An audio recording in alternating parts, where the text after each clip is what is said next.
turbūt leiskite pasveikinti jūs Jūrės miestelio pradžioj.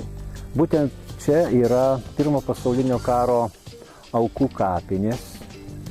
Čia yra palaidota, mes ten esame, čia keletas jūriečių netgi suregistravę apie 100 kareivių, tiek vokiečių, tiek rusų nežinomų karių.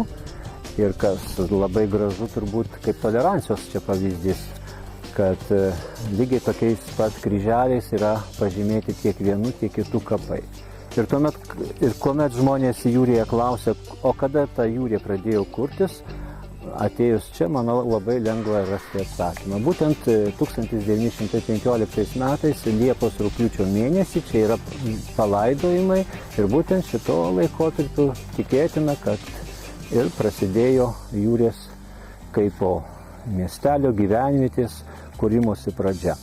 Ir vos tik atgimimas atėjo, pirmas klausimas buvo, kaipgi mums turėti čia vietoje, reiškia, šventovę, turėti tą, kaip saka, yra toks pasakymas, jeigu nėra sakralinės vietos, tai ta vietovė dar nepilnai susiformavosi. Tai būtent koplyčios išaugimas, jos pašventinimas 2008 metais buvo didžiulė iškilmė ir mes iš tiesų džiaugiamės. Tai man labai svarbu tai pabrėžti, kad būtent istorijos pažinime mes tada galim turėti ir dabartį, ir per ją puoselėti ateitį. Nebereikalo yra pasakyti, tai kas nori sakyti esu, turi sakyti buvau ir būsiu.